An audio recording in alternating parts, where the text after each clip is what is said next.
Welcome to Healers Talk Healing, the podcast where we gather to explore the art and science of holistic healing, uncovering the secrets to a happier, healthier you. I'm your host, Nina Ganguly, and together we will delve into the intriguing world of holistic healing, delving into the mind-body connection, ancient wisdom, and natural remedies. Get ready for enlightening stories, thought-provoking expert interviews, and practical tips that will empower you to unlock your true potential and embrace a vibrant, balanced life. Whether you're an experienced wellness enthusiast or simply curious about the power of healing, join us on this exhilarating journey as we share the wisdom and insights that can truly transform your life. It's time to embark on a voyage towards a happier, healthier you. So, without further ado, let's dive into the captivating world of Healers Talk Healing. Welcome back to Healers Talk Healing, where transformation meets real conversation. Today's guest is nothing short of extraordinary. We're joined by Ana Xenia Macko, a magnetism strategist who helps entrepreneurs sell with soul, not scripts. With a decade in mental health counseling and years of running high-profile LA events, Ana now fuses face reading, energy work, hypnosis, and precision branding to remove hidden blocks and activate the version of you that sells effortlessly in any room or Zoom. In this episode, Ana shares deeply about healing, releasing old stories, and how your nervous system might just be the hidden key to both emotional and business breakthroughs. If you've ever wanted to shift from surviving to thriving, this is your moment. Bring your doubts, leave with power. Let's dive in. Oh my goodness, I am so excited to have Ana Xenia, I hope I say the middle name correctly, Macko, with us today. She is so powerful. I'm saying this because I actually know this. I've experienced some of the things that she does. And while I was left in a bit of disbelief and a lot of coughing, Ana, and you can talk about that later during our conversation. But we're so excited to have you here, Lynn and I, on the podcast for Healers Talk Healing. And those of you who listen know that I ask everyone this one question to start the conversation, which is, what is your definition of healing? Letting go. Mm.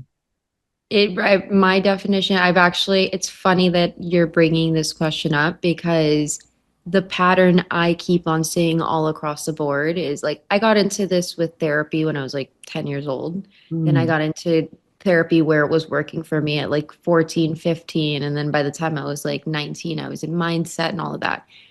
But what I keep seeing is that if the harder that you hold on to the things that hurt you, just the memory of it, the harder it is to move forward. So you can't heal. You're stuck in a vicious cycle. So it's really just about letting go, like forgive, let go, whatever. I don't forgive because I'm like this like higher than thou person. Like I will hold on to things for a long time. The only reason I let go of them now is because I know that all across the board it's affecting me. So that got me angrier. And I was like, okay, then I'll forgive you. Yes, when you realize it's starting to hurt you, then it's like, oh wait, this isn't worth it. This isn't doing anything to the other person. It's doing it to me. So yes. And that takes something to step outside and realize that. I think a lot of people have this notion of what forgiveness is, especially when it's such a deep, deep hurt or pain. And holding on to it, I think holding on to it sometimes can become part of your identity, who you are, how you show up in a space. And then in order to let that part of your identity go, it's very uncomfortable. When it's not a part of our society's standard to actually like let things go. Like we are, I mean, you have to have a moment of acknowledging it, but then you have to move forward. So anything that relates to a victim mindset where it's not my fault, or I can't take responsibility for any part of it, or I can't do anything about it, leads you to staying stuck. And Mm-hmm. I say that like with, I had a lot of things happen to me as a kid. And I shouldn't be saying this, you know what I mean? Um, if anyone has like resentments, it was definitely me. But working in therapeutic services, seeing people getting better, not getting better, seeing the hypnosis work, the energy work, at the end of the day, I still meet with clients to talk about being abused as a kid, and they are well into their 60s and they haven't been able to move forward with certain things. And it's not Yes. until they're able to move forward from that that they can actually move forward in their lives. And I did it at like 30 something. I cannot imagine doing that until my 60s. Mm-hmm. And that's just, so that's what I really think about healing. It's not, I don't think it's everyone's flavor. You really have to see the big picture and you have to want something more for yourself. I think that's it, is the wanting more for yourself and being willing to do what it takes to get that. Because we all want more for ourselves. We all, there's lots of people who are like, oh, manifestation and abundance and all of that. But then there is a deeper, or maybe not, the word may not be deeper, but there is action that also needs to be taken inside of that. And action is not necessarily like movement and walking and doing those things. It's that piece of letting go. And it was one of the things that I struggled with as well, when I started realizing that, hey, wait a minute, the person that I'm upset with and I'm dealing with is no longer in on this planet. So Right. there's nothing I can do. Like, I can't say, well, I can't have this conversation with you. I can't Yeah. work it out that way. So I've got to figure out what the letting go means. And I struggled with that for a long time until I got what you said, which is for me, letting go is the accepting that it's not going to change. I think I'm saying we, because I've spoken to many people where the struggle is accepting that which happened to you. Yes. Like it happened. And there's nothing It, you can do to change the things that happened. the You can't go experience back and itself. erase it. So the best way to move forward, anyways, with my experience, is say, okay, it happened. And what I struggled with is, but it's not happening now. Mhm. So that's why I like the work that I like, the hypnosis and the energy work, because when I was in therapeutic services, you talk a lot about it and you can compartmentalize what it is that you're saying. But uh, there's like an auto zoom, sorry. But you can compartmentalize what it is that you're saying, but it's hard to feel that inside. So Mhm. there's like, what I've seen is with the hypno work and the energy work, the body is releasing it. So it's not just about your conscious beliefs and how you feel about it. Your body experienced that. So you have to, and that's why you have to acknowledge it and then move forward. Right. Hold that space and then let it go. Because your body has been screaming for, and this is generally speaking, like my body had been literally crying out and screaming for me to allow me to feel my feelings without reservation and without condemnation. Mm. Yes. Yes. That it, and it's a moment. Most people don't even realize that they're doing it, but you get a moment of weakness. You get a moment of being vulnerable and you're hurt for whatever reason. And it's like, I have to do things. I have to work. I have to, like, you kind of push it to the back of your mind. And then you don't allow yourself to feel the feelings until you're all alone at night or something. And this is really common. Mhm. But the trick of actually getting through it is when they come up, allowing yourself to give yourself that space and understand, like, oh, I'm humaning right now. This feeling is human and I'm sorry that this happened to me in this way. My body is literally reacting. um but it and so the body is like your child self. When they talk about your different versions of yourself, Mhm. it's the child that never got hugged. It's the child that never was told it's okay, it's not your fault.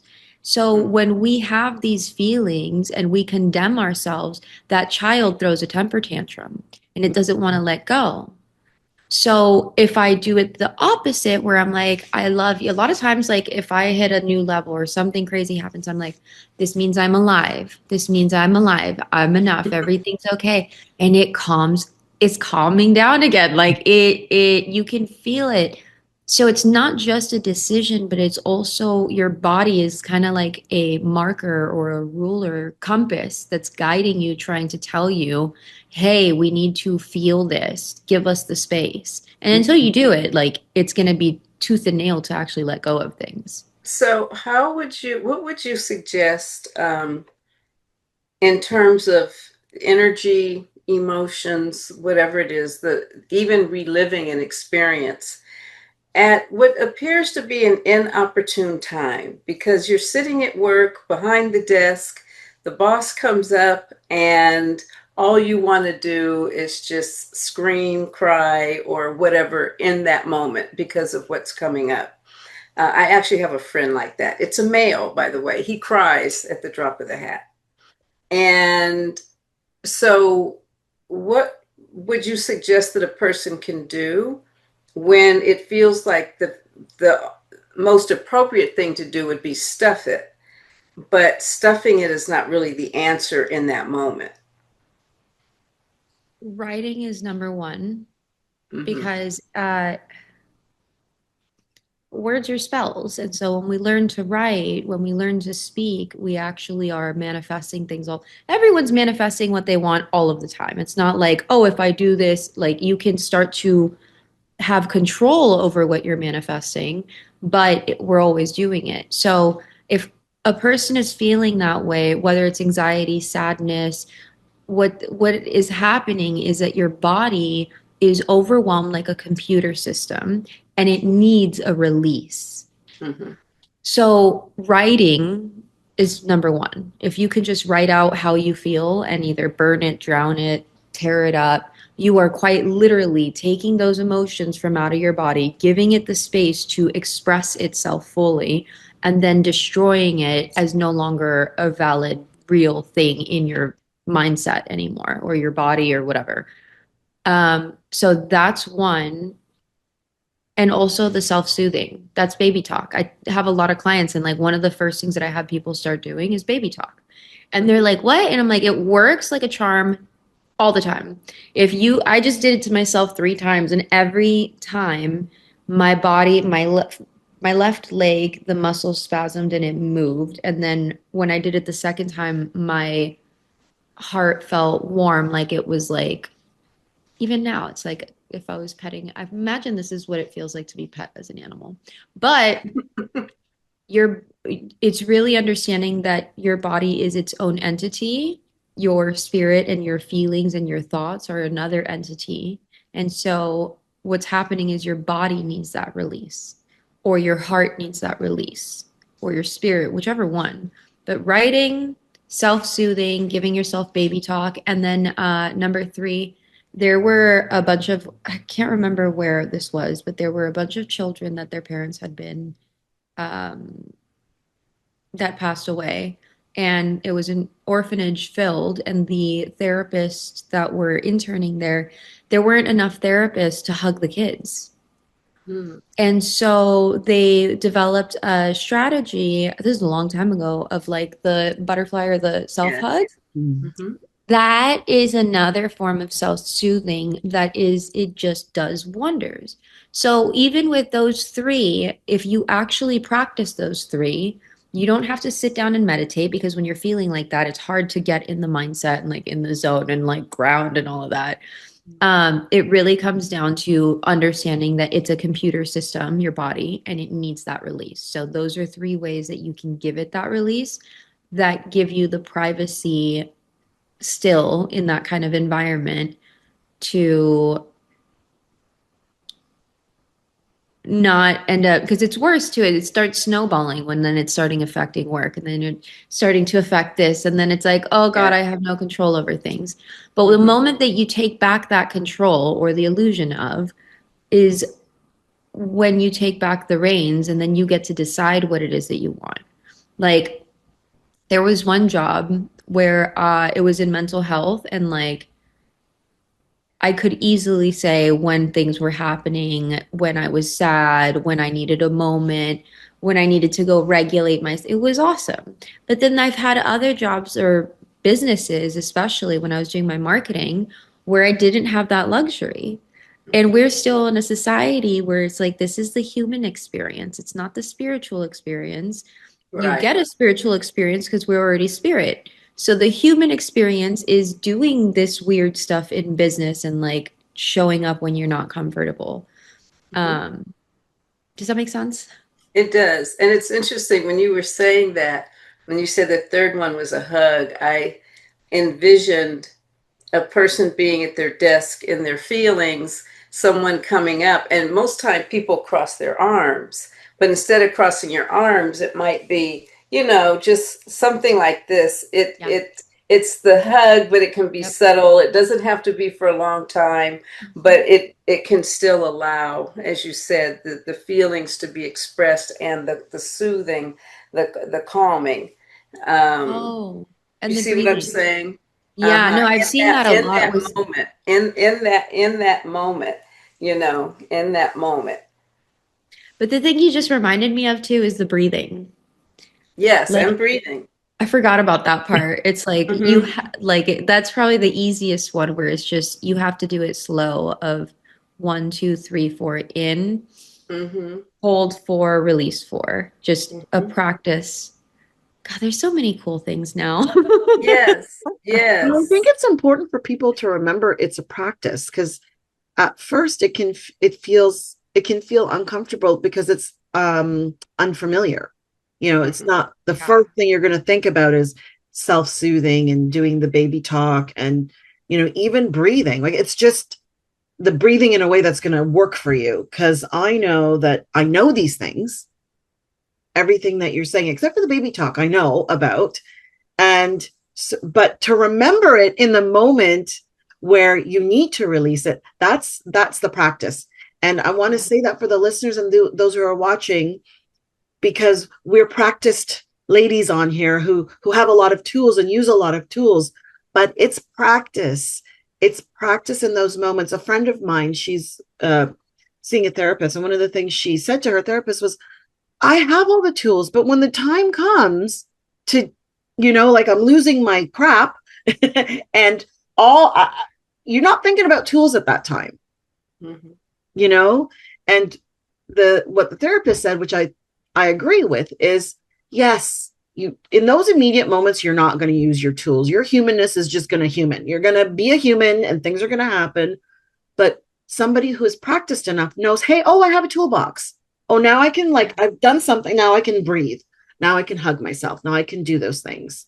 Whereas someone who's learning, I think that's the piece of talking to those listeners who are just learning, just walking in, to give themselves a bit of space to say, hey, this is just something new. If once your amygdala calms down and you can take that moment to, like, oh yeah, what did Anna say? What did Lynn say? Right, I can breathe. No one is noticing that I'm having a meltdown. I'm just going to take a minute to breathe. And you know, I I wanted to impart that because a lot of people I know will listen, because I have people in my life like, oh, easy for you. No, it's not easy for me. No, it's not easy for anyone, but as you said, practice is important. It's no different than, if you go to the gym and you're doing a specific type of exercise or something to build a certain part of the body, it's Exactly. something you have to consistently do. Yep. And so these are things that, everything you suggested, Anna, is so on point. And that's whether you're by yourself or whether you're standing in line at the grocery store. You can always think, oh, let me take a breath, for a count of four and exhale. And it doesn't have to be a super deep breath, but people wouldn't necessarily notice. You're just releasing. It can be the, standing kind of like this, and I've seen people do this. I mean, they just naturally will stand this way or, Well, it's you know, funny. It's funny because what I'm remembering is when I was in my 20s, it was like the thing to do was like practice Kegels. And Oh, it's yes. so to me, it's the same concept. You Mhm. have to, but it's a practice where it's like no one knows what you're doing when you're doing it, but it's Mhm. there. And It's then there. it's, but I love that analogy too. That's why I'm like, oh yeah, it's a muscle work. Muscle work Yep. without it in your own private little space, no matter who's around or not. Yeah. Yeah, and Uh-huh. that's a gift, I think, for those who are listening. It's a gift to know that you can manage yourself and your body at any given time. It doesn't have to be as dramatic as you think, like, oh, I need a moment to hold on. I need to walk away. And well, yeah, some people do need to walk away, but I'm saying you don't have to have that big dramatic pause. It literally could be okay. So someone is in my space and it's affecting me, and Mhm. I can, do my Kegels and they're never gonna know what's going on. Mhm. I Mhm. know that the first thing I do in order when I begin to ground myself is I have this I know it's a trauma response, but I use it to my advantage, which is my dough face. I'm just like, oh, okay. And then in my mind, I'm like, calm down, breathe. And I'm looking at you like this. And inside, I'm like, I want to punch you. I want to punch you in the face right now. So you've practiced your dough face. Is that what Oh, you're yes. That was because I didn't have dough face when I was young. I would get in a lot of trouble. So the best thing to do is just like, it's a freeze response, but that freeze response Yeah. now works to my advantage where I'm in that space. And unless you know me very well, the minute you see the dough face, when you know me, you'll know, okay, she's not saying what she really means. Like, nope, Right, I'm exactly. not saying what I mean. But if you don't know me, you think I'm listening actively and intently. Now I gave away my secret. Now everyone's going to know. But the thing is, it's helped a lot. Otherwise, the things that actually go on in here, if they came out, or I actually might, no one has ever said to me, Nina, you got to fix your face, because my face doesn't always give it away unless you know me really well. And so then when you do see me, you know me really well, I will get someone who says, okay, what's actually going on? I can totally see that you just went into like double face mode. I love that. Yes, yes. It So, is. It's excellent. Um, I think everything that's being shared is great for people to remember. There is the connection between spirit, body, mind, emotions, and so doing what works best, for you is always the key. I was speaking to someone this weekend who really has gone through actually an extremely, extremely traumatic situation that's lasted over this past year. And in speaking with her, I spoke to her about release. I said, "Well, does meditation help you release grounding?" She said, "Well, not really." I said, "Does journaling or writing help you release?" And she goes, "No." And then I said, "Does buying 99-cent plates at the dollar store and breaking them help you release?" And she said, "Yes." I said, "Does screaming help you release?" She said, "Yes." I said, "Okay." I said, "So this is what we'll do. We will go to the beach, because we're both in LA. We'll go to the beach."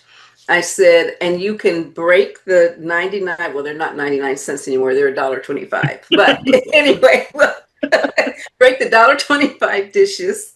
You can do that." I said, "I'm gonna sit on the side and have my sandwiches and so forth. And anybody walking by, I'll just tell them that you're an actress practicing for your part. Don't get involved with your process, and you scream as much as you need. You do whatever you need to release and to get it out." And I said, being the nice thing about being in Hollywood and around it, nobody will question that. But, Yeah. everyone releases differently. And so I think it's important for people to acknowledge what works for them, because, Anna, you're absolutely right. The release is significant. And then with the release, the soothing, the comforting is just as significant. They go hand in hand. mm, And it's so important for people to be able to move forward, I think, that way. um, in the process of healing. So tell us a little bit more, Anna, about what you do and what your process is in terms of healing or helping people to heal. So it's funny because I primarily do sales and sales training, Well, which sales can be healing. well, it is. And that's the Mhm. funniest thing. When I was working in mental health, I saw a lot of people not getting better for a long time. And it wasn't until I shifted where I realized, like, if you're in mental health, you're trying to get better, but that's like the first starting point.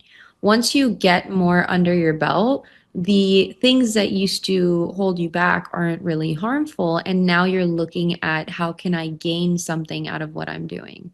So I actually have three of the main modalities that I use. Face reading, micro expression. Face reading and micro expression is one. So I can read your face and then give you an analysis, but I can also align you to what matches you. So I can see like couples when they match, when they don't match, employees and employee, like all of it. But oh, and this is the cool part, when people are doing sales or presentations, they give out micro expressions. And so I will work with a person, find their micro expressions, and we'll uncover why that's coming out. When we uncover why that's coming out, I usually get to the root cause of it, whether it's something in their childhood, a faulty belief system, whatever it is, we find it, pinpoint it, and then we'll do energy work on it to either remove it and release it, or we will do hypnosis to give an entire upgrade, if you will. Mhm. And I do fascia release manipulation. Like I can move the whole meat suit. I call it a meat suit. Yes. But there's no other way. I've been saying it for years, and then when I actually work on someone, they're like, "Wow, you really did move my meat suit." So Yes. it just moves. But Mhm. the energy work and the hypnosis, I have found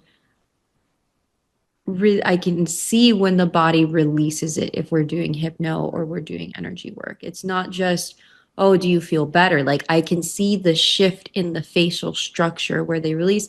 And then when they do the same presentation, that micro expression doesn't come out anymore. It's That gone. makes sense. Can I ask something? What is a micro expression? What does that mean? Um, so like if I go on a date and the guy is nervous and he's smiling, but then he's like, he has a little spasm. Okay. It's really just pent up emotion that needs a release and doesn't have one. Mhm. And that comes out as a micro expression. So if you are sad, a lot of times people will have a smile, but their eyes are very like sad. That's a Mhm. micro expression. In sales, like one of the ones that I give to people is if you're having a conversation with someone and their pupils dilate, like they're in love, that's a yes. Now you just want to Huh. get them to keep saying yes so that they get to a point where they're like, now that's another micro expression. Yes. When we do this. Or when Uh-huh. we're like, I don't like people. Like Uh, those are my hand gestures explaining it. These are micro expressions. And what happens a lot of times is if a person is not aligned, so let's say um, I don't have a seven-figure business yet, but let's say I was trying to say that I did. Uh, the micro expressions that would be coming out with me saying, I have and run a seven-figure business. You see how like my head turned? yes. Because That's your a head's like, no, no. you don't. Yes. So you're constantly telling people the truth because it's 55 to 77% of communication is nonverbal. That means micro expressions, hand gestures, voice tonality. There's some auditory things, and there's also a vibration, like an actual scientific frequency that you give off. Some of the best people like the best people at sales that I've ever seen, have very black cat energy where they know how to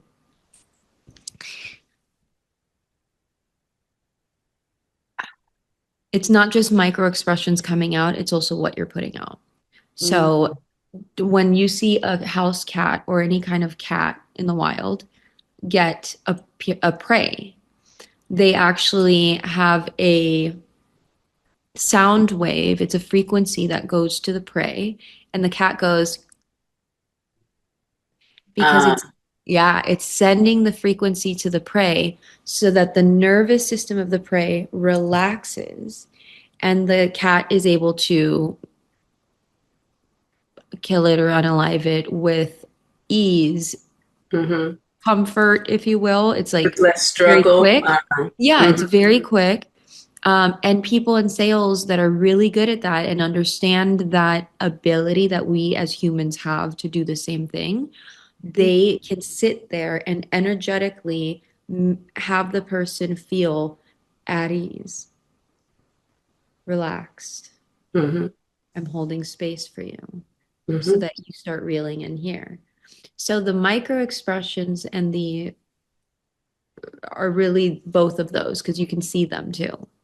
When a person is doing that and they have that ability, they are much more relaxed, but also into the conversation so you feel really seen, heard, understood.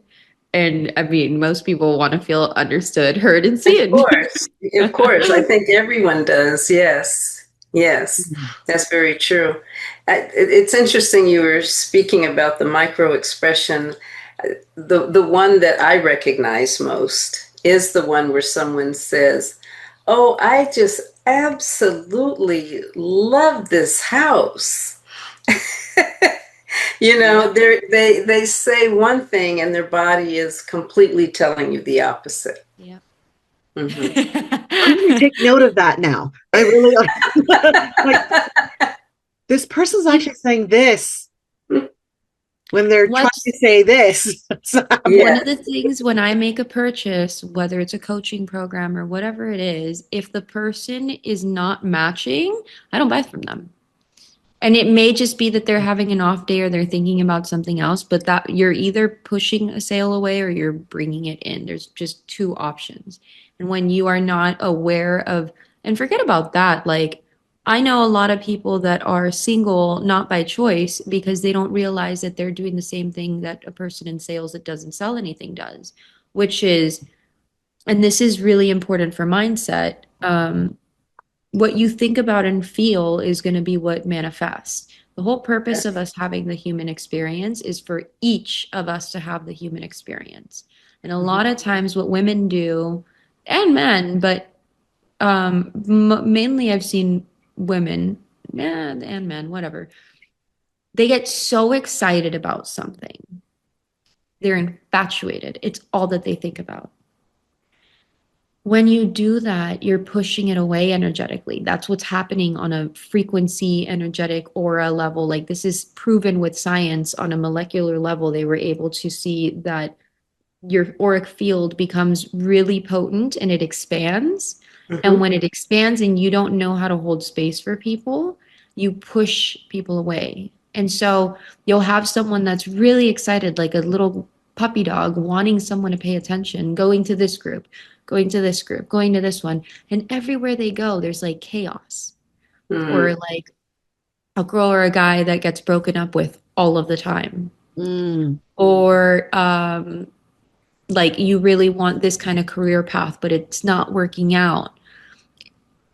Most of the time, from what I've seen, it has to do with the fact that you get so excited as a person, you start thinking about it. So let's say this is my boyfriend. Well, a date. We're going to say this is my date. And we're going to call him, give me a name. Bob. Bob just came to Bob. There you go, Bob. Or Frank or whatever. Yeah, Bob. Bob is amazing. We've been going out for a couple weeks. He's like super everything that I wanted on my list. And so now I'm starting to think about Bob when I'm here at the podcast. Talking to you guys, I will think about Bob. Yes. When I am, no, I want this. When I am making something like work, like creating a funnel, and I'm thinking about Bob, I'm taking away from the thing that I'm doing. So the more that you're thinking and feeling about other people more than you're thinking and feeling about yourself, Mm-hmm. that's where the off kilter happens. Oh, And fascinating. Oh, that's very great information. Yeah, that's good to know. yeah, and I see It's not being everybody present struggling. either. You Yeah, know, what you're talking about is not being present. Your physical body may be doing one thing, but your thoughts, your energy, your yeah, attention is completely somewhere else. That exactly. And makes it's not with you. I was going to So I say, like the way you express that. You know, when you are thinking about yourself. In other words, when you're being present with Yeah, yourself and what you're doing, rather than thinking about Bob, even though it might be pleasant to think about Bob. But you know, right now you're doing this. you can think about Bob in the shower. You Exactly. can think about Bob, Yes. but you want to have the mathematical equation. Am I thinking about Bob's really what it comes down to? Am I thinking about Bob even 60% more than I'm thinking about me and everything else? Mm. That's mm, the issue. And so when someone and it's human, like we're not told this. So it's something that Yeah. I studied for a long time because I had it. And it was like not with like bobs and stuff because that's a different animal, but with business, I really wanted to have, for as much as I've done, I should have already had a multi-million dollar company. But the issue that I had was that I wanted it so bad that I forgot about taking care of myself. I forgot about uh, taking care of my house, taking care of my cats, taking care of my family, like having constant relationships. Life became so this is the top of the pyramid. Mm-hmm. Life itself went below getting that seven figure business. mm, Mm-hmm. So, yes, I was thinking about it the most, but I am supposed to be at the top of the pyramid. Life, me, the actual living part is supposed to be at the top. And then that business part over here, and then Bob over here, and then family over here. But Mm-hmm. that life part, if I'm not going out on walks, I'm not meditating, I'm not reinvesting in myself somehow and putting me as a priority, that's when everything else you end up feeling like you need something outside of yourself to be good enough, to feel loved, to feel worthy, to feel accepted. And so really all it comes down to is, am I thinking and feeling about myself first and then everything else? And then you're going to see the actual changes happen in your life. that That makes so much sense. makes And sense. That takes a lot I, of practice. I also want to make the comment because some people feel that to do that is selfish, Mhm. and it's actually the opposite of selfishness. Yeah. It's selflessness, well, or self. It's not being self-absorbed. It's just self-nurturing, self-care, self-love, because from that place and the cliche, your cup is full, and then you're able to extend that to others. And it, Yeah. And I try and tell people it's like, it's real. This, I like facts and science to like back it up so that I can it's what helped me make more impact in others and myself. I first started it all with myself, right? Mhm. Because I'm selfish. Um, Not but even. but I learned it's a nervous system thing. So if I have anything at the top of the pyramid that's not me first, my nervous system gets out of whack and it starts grasping for things to make me feel Mhm. better. But if I put my nerve, I mean, yeah, that's if it's not at the top. But if I put it at the top, my nervous system is calm. I can talk to myself about how I feel, which makes me more pleasant to be around, which makes people around me feel more welcomed and at ease as well. So I can end up either being the storm if I'm not taking care of my nervous system first, or I can be the calamity in the storm where other people come to me and just by being around me, they feel calmer. That's Mhm. really what it comes down to, but it's the nervous system. Mhm. So it can't be selfishness unless you're saying me, and no food and no friends and no family and no work. Like, then you're getting into some other territory. Yes, that's a whole nother story and a different diagnosis. It's funny, this conversation is bringing to mind two things. Something that you said, Lynn, about being present when we were in that conversation about presence. And I was going back to the example of going to the gym. And a lot of times, a trainer or coach will say you need that mind muscle connection. So you have to be so present that when you are doing that exercise, whatever it is, let's just say it's a squat, and you're connecting with your body, you're envisioning your muscles and making sure that you're connecting to your body in a way that makes it more effective. And what I'm hearing in what we're sharing is that there is a presence, but also a presence for self. And that presence for self is something that we as a society, I'm going to say as a whole, we're not taught. No. We're taught about, what are you going to give to others? Who are you going to be for others? Not who are you for yourself. I think if we started there, like who are you for yourself, it would be simpler. I'm not going to say it's going to be easier, but it would be simpler. Yeah. Well, I agree, because the whole thing that got me into this was narcissists and empaths. They're everyone thinks that if you're an empath, that's a good thing because you feel, no, you're both terrible. You're both have nervous systems that have put their nervous systems, both of them are crash outs, because one nervous system cut everything out and can't connect or feel anything else. So it's constantly grasping for things because it's not at the top of the period. It doesn't even know how, it only knows how to suck the life out of everything else. But then the other one doesn't know how to put itself at the pyramid because everyone and everything is at the top. They feel everyone else's feelings except for their own. Both end up being storms. One might be more purposeful, but they still end up being storms. So when I looked at it that way, I was like, well, damn, there really is no wrong or right. It just, what am I doing as my part in humanity is what it comes down to. Am I going to be a storm of a nervous system, or am I going to be a calamity of a nervous system? And I think it's also important if you have examples of that, because it's not like I was born and raised in LA and too, but it's people like crazy, you know what I mean? And so to find those people that are like the calamity in the storm, I really had to find them, but they wowed me every time. They wowed me on their patience. They wowed me on their contentment. They wowed me in how they held space for people without even trying. It was always extra. And then I got to see these people and how much impact they had over the course of years versus an empath or even narcissist there's a lot that are in the industry that I'm in, and I can see it because they're like micro expressions are telling me something different, but they are equally good, if not better at times than the empath or anybody else, to get into the psychological of how do I shift this person. That's another fascinating thing. I'm like, one of the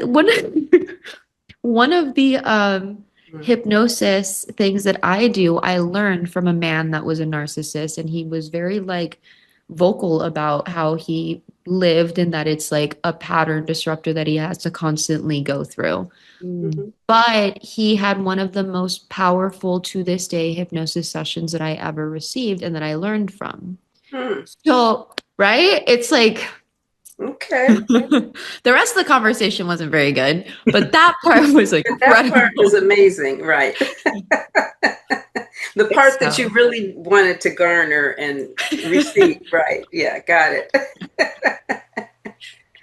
Which made it the right thing. It was good in that moment in time, and he delivered what he needed to, regardless of his narcissistic tendencies.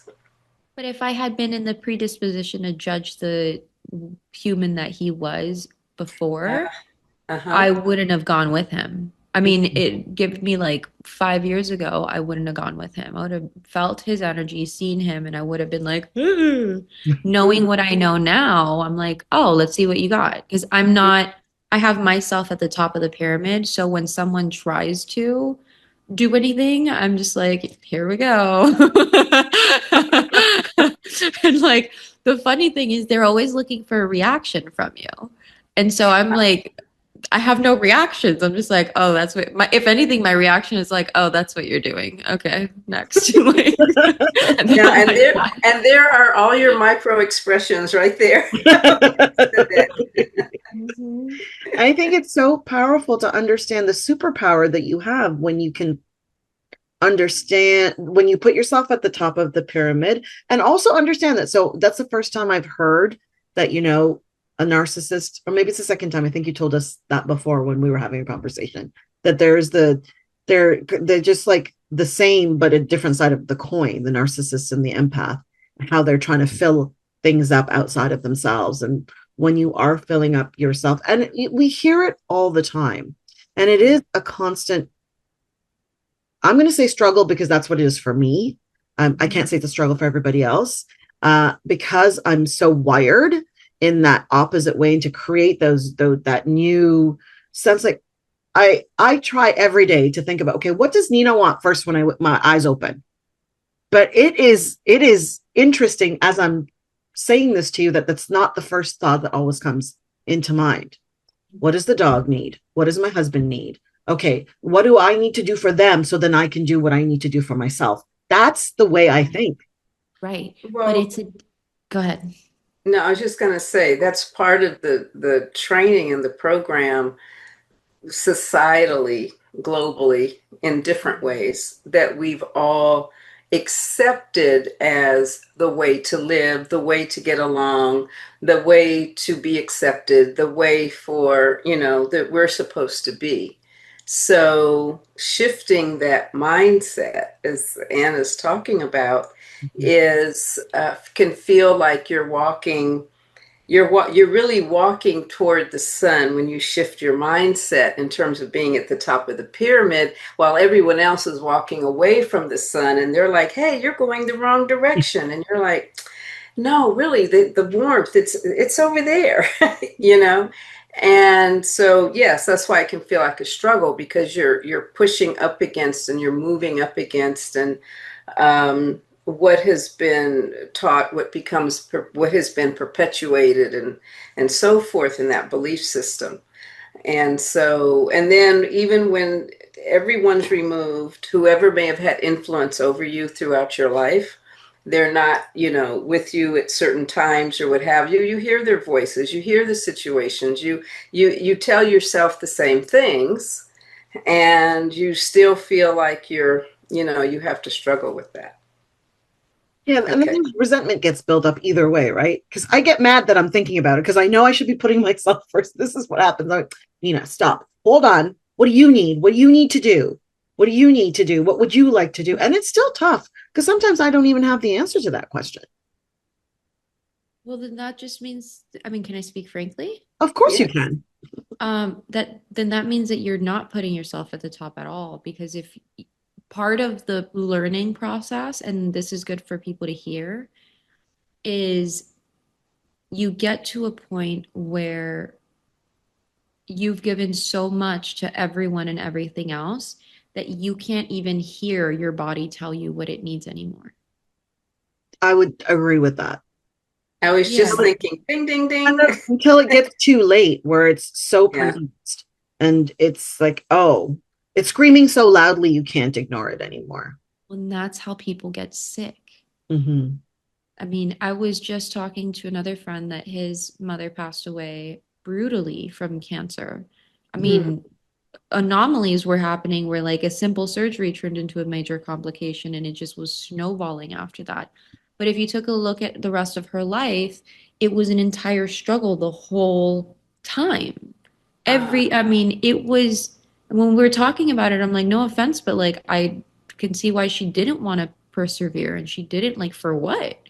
It really like, and a part of the thing that makes it easier to want to change is really simple. It's just creating a life worth living, a life where you are like, yes, I like what I do. I like who I'm with. I like who I am. I enjoy my time. I am I make time to have fun. I eat good food. I drink good drinks. Like I'm into spiritualism, but I still drink alcohol. And I'm like, when I go get drunk with a friend, they're usually clients, like some of the clients that you know, and so they're like Yeah. older than me. So it's not like I'm going out with people my age, but they can drink more than me. And I'm like I think trying to they play can drink catch more up. than anybody, actually. And but it has to do with like I'm waking up all the time saying like I love my life. I got a new comforter. And this is like it's so important to I would advise you to learn about the nervous system, how it reacts to things, because what happens is it basically like tightens Mhm. and then it's hard to relax again. Um, but when you learn about oxytocin and dopamine, Mhm. dopamine is the push through, persevere. I reached this goal. I did this. That's mainly a man's nervous system. A woman's nervous system, so if you have a uterus that you were born with, that usually is oxytocin based. Okay. So most of the work, I have the discipline to get things done, but like everyone's always like, wow, you have long nails. Like they're pretty, like they're not, they're long. But and usually this is like kind of basic because usually they have sparkles, they have diamonds, they're like encrusted because when I'm typing and I get bored, I look at my nails and I've trained myself to say, oxytocin, I love this. And then I keep going. I just got a new comforter and it's like a beautiful flower print. So now every morning I'm waking up and I'm like, I love this bed. I love making my bed. I love my chandelier. This is oxytocin that I'm making my body completely aware of, and it makes everything super easy. It calms down my nervous system so that I can do things easily. So when Mm. you wake up in the morning, I wouldn't think, what do I need or what do they need? I would do a gratitude list. Mm. Like number one is a gratitude list because that's going to give you the oxytocin to relax enough so that you can actually ask yourself, okay, now what do I want? Because the oxytocin is going to literally give you the happy, like I love life drug in your body so that you're like, oh, I know what I want. I wanted milk. I never drink milk. I literally never drink milk. But before the podcast today, I was like, my body wants milk, so we're going to drink milk. And it was delicious. But it's oxytocin. So Mm. oxytocin for women, dopamine for men. Men, if they do, yes, gratitude list gives them in a higher frequency, but then it's like, okay, now not what do I want? It's what do I want to do for Mm. men. For women, it's what's going to make me happy right now. That's just fantastic because it's not that I haven't heard gratitude is important. Of course, I've heard that. And I don't do it every day. When I am feeling like, okay, what's going on with you? Just be in gratitude for a moment. You're right. It does change things, but I never thought about it that way as a tool to get closer to that. I'm going to say this because now this is a visual for me. Mm-hmm. And I'm a visual person. I'm always going to think of the triangle and being in the triangle and starting there. That's easy. Like it's easier than dealing with, okay, what do I need to get done? So what do I need to do for them so that I can do for me? And then what is it that I need to do for me? But that's all dopamine and masculine. I'm not surprised. So I'm very connected to my masculinity. Well, that's most of society. It's not a thing that makes you different. Like that's how I was more like maybe even still 5 years ago. Mm. But it's a practice where when I discovered the stuff about the nervous system and oxytocin and dopamine, I was like, I love cheat codes. I don't like working hard. So I figured out really quickly and again, like so I was in therapeutic services for 10 years. I had marketing and business development for 5 years. And then I got into this for overlapping for 10 years. I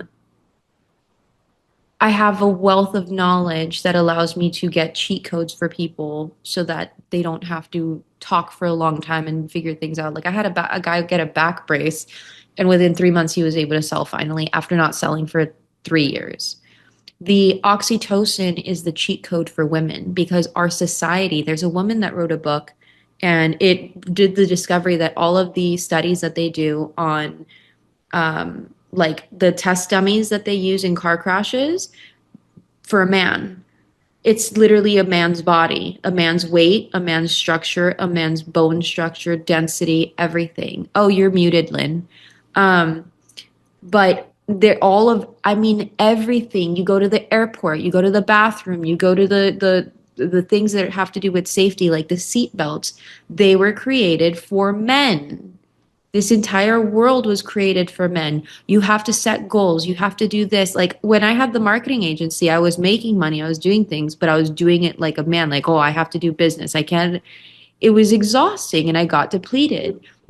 For women to work off of, like, to be able to work because we're in the society where we have to work sometimes, oxytocin is the key. And I saw this because I would see girls that weren't working as hard as I did, that were making more money with ease and still having lives. And I'm like, how the hell are they doing it? Turns out it was oxytocin. But this whole thing makes so much sense to me because the way that I, decorate and design my house and so forth. When I wake up in the morning, I like you, I look at my bedspread and I'm like, wow, I really love this. I love art and beauty.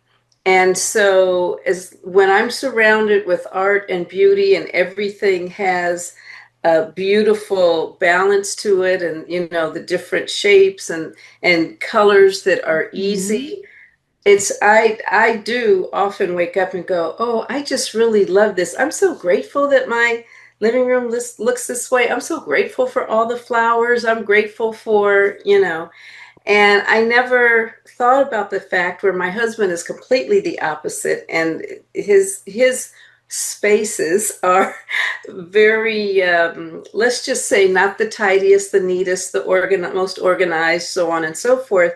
And I have a visceral effect where I almost don't even want to walk into those spaces because it upsets me. So thank you for sharing that. That's huge. Yeah, that's a beautiful gift to walk away with for the both men and women who are listening in today, to know that where you can begin to develop this space for yourself first, and how to do that. That's always a question, right? The question, well, how? Well, how do I do that? And yet it's simple, and it's good to understand. And it was funny when you were talking about how things were designed for men. I remember when I was working in the corporate world, I have carpal tunnel syndrome. And, basically the the person who does the ergonomic assessment, I don't know what they're called. The person who did the assessment said that desks are built for men. The average desk size is for a man who's like 5'7", 5'8", and I'm 5'2". So the desk is 5'1". the desk is not designed. I'm literally sitting on two cushions so that that I have the proper height for my carpal tunnel syndrome at home, because I'm also working on the computer at home all the time. And I think we need to kind of remember that for us.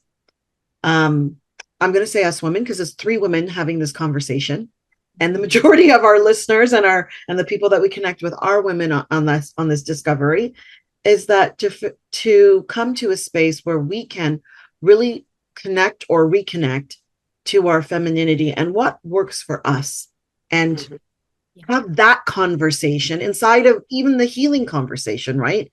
And I can hear it from my husband, who, when I'm talking to a friend of mine, male, he's a healer, so he has a different energy. You can see that his energy is more balanced. And, he's good friends with my husband, and my husband's always poking a little fun at him because of that side of him that's more feminine, I guess, and more connected to the femininity. And I think it's interesting. We could have a whole nother conversation about this and a whole nother podcast. But what I want to get back to is just for us to remember to design our lives for a way that works for us, built on our superpowers as the feminine, as the woman, all, women, people with uteruses, they have this, as you said, right? So it's important for us to remember that it's even inside of our healing journeys, that we're going to heal differently as well. And the tools are from this conversation, I'm gathering, probably the tools will be different as well. I do like to harp on, like, Well, sort of. I think the tools are eerily similar. Mm. It's just figuring out what works for you, like Lynn said. Mhm. So when I talk about oxytocin and I talked about my nails, that's for me. I Mm. had a best friend, she hated nails and she would never get them done like that. And she hated them so much she would like chop them down to like you would never see them long on her. So that would not work on her. But she could get oxytocin from maybe doing her hair or maybe going for a walk, doing that gratitude list, Mhm. looking at family pictures. It just depends on what you, it really, we're supposed to have the human experience. So, like, sometimes I wear pink, sometimes I hate everyone, and I like think I'm a rebel and I'm wearing all black. It just depends on my mood. And that's the other thing with women. If you look at men's hormones, they're straight like spaghetti, and women's hormones are wet spaghetti. They're intertwined and connected. That's why everything means something. That being said, allowing ourselves to understand that we are not one set person and that there are different versions within each of us is the biggest gift that I think any woman can acknowledge for herself. Because, Mm. like I said, today I'm wearing pink and I'm bubbly. Literally last week, there was like black and red pretty much. And I'm like, And don't sometimes talk to it's me. hour to hour, minute to minute. One moment Yeah. I can love my husband, and the next minute he's breathing the wrong way, and it's irritating. So, Exactly. But it's that gift of having those hormones. So and some women have more straight hormones and less spaghetti hormones, and some men have more spaghetti hormones and less straight hormones. Mhm. So it's important to understand just where you fit for yourself because you want to Yes, wake up like I love my life. Yeah, you do. I mean, absolutely. isn't that the end? Not even the end game. That's the point of the game. That's the point, is to love Couldn't it. have said it better myself. And I think that's the best place for us to kind of end our conversation, because I think we could go on for another hour or two. Yes, easily, True, easily. Yeah. easily. And this was just so wonderful, Anna. So Thank that means you're gonna have me back? you. Absolutely, Of course. You can come back Okay. anytime. Anytime. absolutely. No, should I say, of course you can. You know what? If you're listening and you couldn't see that I'm saying, of course you can, and nodding my head, no. But, in jest, yes, it's been a powerful conversation. And those of you who are interested in connecting with Anna more and reaching out to her for support in everything that she spoke about, because I've been very blessed. We've had Anna come and work with the team, and I got some like direct stuff, which Anna has helped me so much. Thank you so much on a personal level. I'm still like, it's pretty powerful. You can find her on our directory. If you go to miraclesdirectory.com and you will type in her name, you will find her information there and connect with her. That way, we are so exactly excited to have you here. And you can come back anytime. Yeah. Anytime. I'll hug you guys. Yes, and we will be having you back, not only for this, but other things too. So, Okay. for those of you that again want to know more about Anna, by all means, go to the directory, contact her, let her know how much you enjoy everything she's shared, and find out what she can maybe help, make happen for you too. So thank you so much, Thank you. Anna. And I do want to say from our team session, everyone has received incredible results, even those who are more analytical, if you will, and not necessarily into some of these aspects. We're like, wow, that was a powerful session. Oh, yeah, she's good. So I wanted to share that with you, and Thank thank you. you. See, oxytocin. Oxytocin, yes. Oxytocin. This is my oxytocin as well. These are I simple for me. These are simple ones. see. We just had a big whole love fest today, so I'm Yes, very, very grateful. I think this is a great way for me to have a middle of my day. Um, and I will just keep bugging you guys because I just adore the both of you, and there's so yes. much Well, thank you. synergy. So, Right back We at you. we adore you too. Yes. Thank you so, so much. So thank you, much. ladies. Until next time, everyone. Bye for now. Thank you for joining us today on Healers Talk Healing. We hope you've been inspired and empowered on your holistic healing journey. If you've enjoyed today's episode and want to continue learning and growing with us, don't forget to subscribe, follow, rate, and review our podcast. Your feedback and support mean the world to us. Remember, healing is a lifelong journey, and you have the power to transform your life in profound ways. Stay curious, keep exploring, and never stop believing in your own capacity for healing.